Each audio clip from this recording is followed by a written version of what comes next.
Hello and welcome back to In Defence. Blah blah blah blah blah blah blah blah. Where's the fucking book? What did I do? Hello and welcome back to In Defence of the Traditional Martial Arts. Now, a couple of months ago, I was talking about these books that I was buying, and they're both by Dan Doherty, the head of the Tai Chi Association I was in back in the 90s. And life just kind of got in the way. I've been working a lot, I've had other things going on, and I didn't really get around to reading them. But this week I finally got stuck into reading the Wild Colonial Boy, Tales of a Kung Fu Cop, which Dan describes it as an autobiographical novel, but it is basically his autobiography, and it covers like his childhood, his education, getting his karate black belt before going off to Hong Kong to join the Royal Hong Kong Police Force, because Hong Kong was a British territory back then. And there he got into Tai Chi, realised that was what he wanted to do in life, become a full-time Tai Chi teacher. And it doesn't detail his martial arts as much as I thought it would. There's a hell of a lot on, his police experiences and his memories from that. But it's still a great book, and I just wanted to share a few parts. I've kind of shared my thoughts on why Tai Chi has kind of lost its way as a martial art, and I've kind of blamed like MMA and saying that, since the Ultimate Fighting Championship came along and kind of finally dispelled a lot of the myths about traditional martial arts, that anyone interested in fighting's kind of buggered off to proper sports combat stuff, Brazilian Jiu-Jitsu, Muay Thai, kickboxing, MMA. But it seems it was still a problem back in 1976, because here I'll read this bit out. It's about his experiences while he was over in Hong Kong. In 1976, the Hong Kong government Sport and Recreation Department did something brave and dramatic that changed the lives of a huge number of people. They approached Sifu Cheng, his teacher, and asked him, as Hong Kong's best-known Tai Chi master, to send his senior students to open free Tai Chi classes in some of the poorest public housing estates in Hong Kong to improve the health and well-being of the residents. It was a phenomenal success. Students of the new classes in the housing estates embarked on a program of training for about 3 months practicing square hand form, followed by another 3 months of round hand form. People did 6 months. Then what? Sifu opened Tai Chi teacher training courses for the graduates. Sometimes there were more than 70 people in a class. Most of them were female and over 40 years of age. Very quickly, people like me who trained Tai Chi as a martial art were in the minority. More and more people knew less and less. The quality and quantity of training partners in Sifu Cheng's school became much lower. Sifu's senior students became too busy with new classes. On the plus side, the classes improved public health and well-being. The teachers and Sifu made some money. So it's reopened like my memories to some of the downfall of karate, really, I guess. A lot of traditional martial arts, but karate in particular, because back when Bruce Lee exploded, there weren't that many sort of kung fu classes that would, branching out, whereas karate, they were there to take on this thirst for all things martial arts. And because it was popular, because organisations would want to branch out, teachers would want schools all over the place, people were propelled up to black belt very quickly, and had students pushed on them, all about making money. And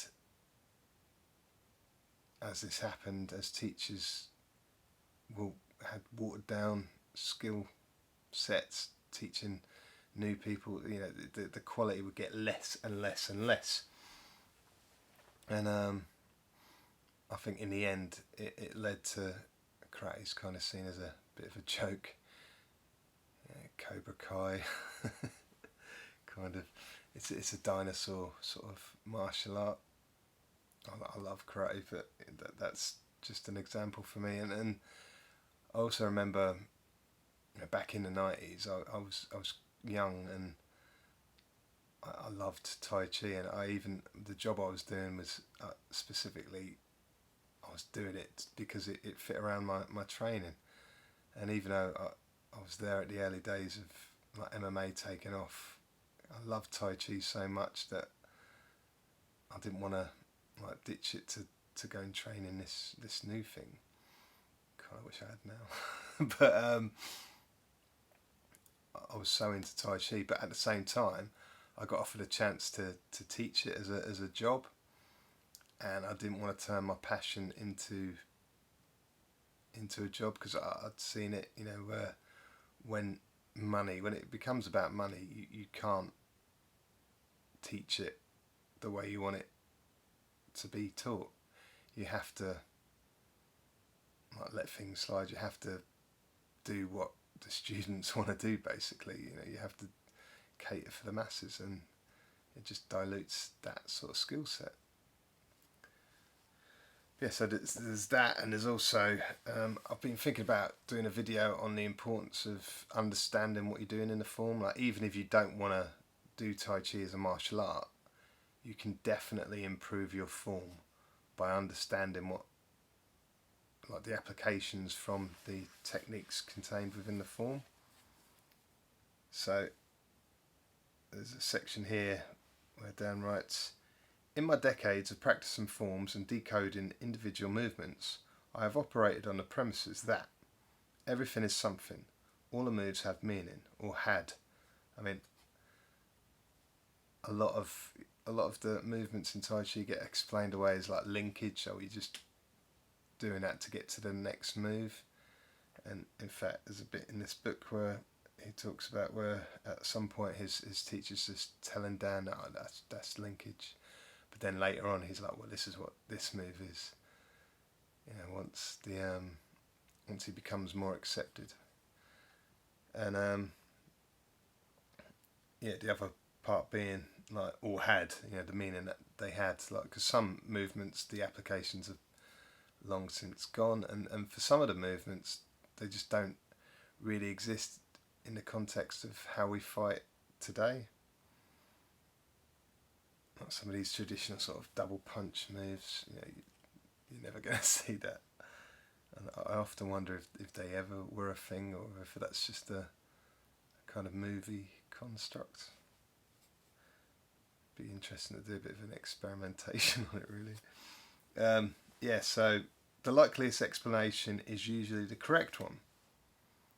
And I see lots of Tai Chi videos with applications, and you think, well, that's a real stretch. Like parrying punch, you know, you're parrying and then you punch through.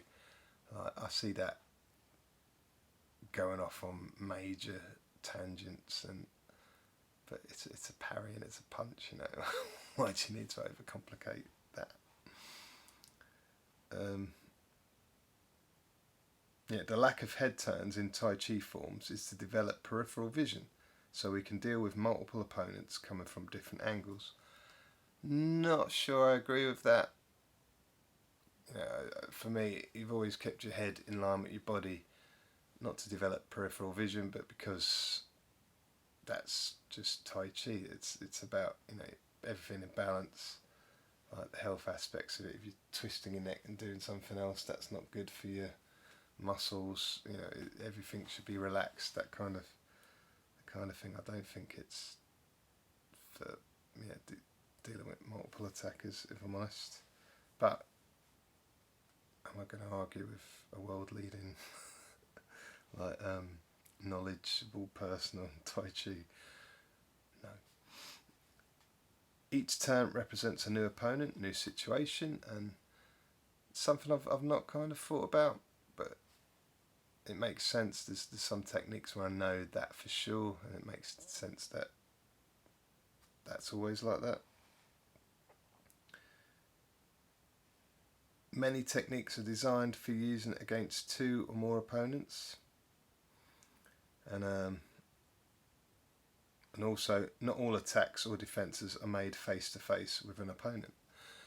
So I think we forget in the modern world of kind of, you know, MMA, 1 against 1, you start off facing each other and ready to fight. We forget that in real self-defense situations, you're not always starting on an equal footing with somebody else. You know, someone might come up behind you and grab you while a friend's trying to punch you. Someone might just come up from this angle and start trying to attack you. And there are movements within the Tai Chi form specifically designed for these kinds of attacks. And I always say, if you want to be the best fighter there can be, then take up MMA and just kind of update your training a bit to take into consideration like how violence in the street can happen and how best to protect yourself against it. But you know, Tai Chi does offer some of these moves and some of the solutions to these kinds of attacks. Yeah, many techniques are designed as follow-ups to the previous technique, and yeah, I know there are plenty of movements in Tai Chi where that is the case, in the form anyway. Many techniques, I'm reading the same bit again. Right, so a step can be a kick. Now, I've always kind of thought there's a like turn body and kick, or twist body and kick. And I've always seen like you're scooping in your leg, and I've always seen that as you're checking somebody trying to kick you. So I definitely think that kind of thing of, you know, steps can be kicks, and I'm sure that corresponds to, you know, any hand movement can be a strike, any hand movement can be a block, that kind of thing. What you practice is what you will use, and I've spoken in the past about the fact that when Dan would teach us at his seminars, there were regular monthly seminars, and he would teach the fighters like the same moves over and over again. I'd get really frustrated because I wanted to do all the cool, overly complicated sort of stuff that you'd see in Hong Kong kung fu movies. But, you know, looking back now and after doing sort of you know, MMA training and Brazilian Jiu-Jitsu training, it's so true that the moves that you learn over and over again are the ones that come out when you're under pressure and you're not thinking. And yeah, the simplest ones are more often than not the most practical and have the highest success rate. So, like I say, buy the book. I ordered the book at my local independent bookstore. They ordered it in for me. I didn't have to pay postage and packaging that way, so go out and support your local bookstores, your independent bookstores. But I found it, you know, I could get it on Amazon, I could get it through Waterstones, and they interestingly had to order it in as well if I wanted it, but I would have had to have paid postage and packaging for that. And yeah, it really is. It's the heyday of martial arts before reality really became a thing, and it's also a bit of history. Right? It's a generation that we quite often forget about, and life's never going to be like that again. Technology really has taken over. So that's my thoughts on that book. I'm going to read Tai Chi Chuan, Decoding the Classics for the Modern Martial Artist, again by Dan Doherty. And this is obviously like specifically a book about martial arts, so there's probably a lot more to come from that. I've already shared a few paragraphs in previous videos with regards to dim mak, deft touch sort of stuff, and how it's been made overly complicated when it's just hitting people in weak areas, basically, or grabbing people in weak areas, applying pressure in weak areas. It's not magical, it's practical. But the Tai Chi classics are these ancient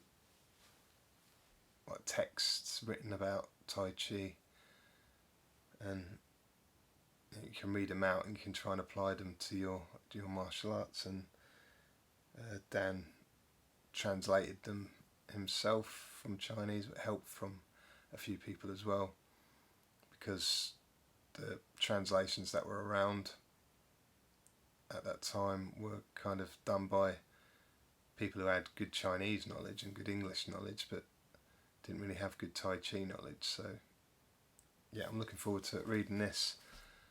He always wrote really good stuff on Tai Chi, and it's made me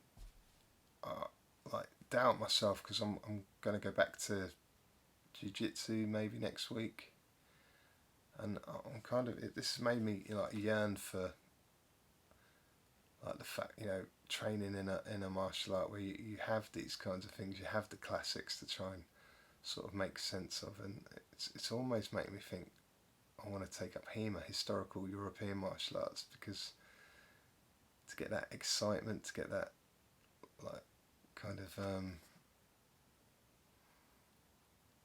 get the brain working with, because with HEMA, where you've got the Tai Chi classics and things, you've got the treatises that they use, instructional books from hundreds of years ago, maybe thousands of years ago as well, where you use these to get better knowledge of what you're practicing.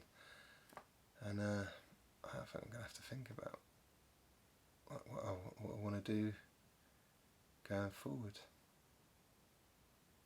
Yeah, stay tuned to find out. Catch you soon. I look forward to talking more about this book. See you next time. And yeah, both written by... Fuck off. Stop doing these things after 12-hour night shifts, you cretin.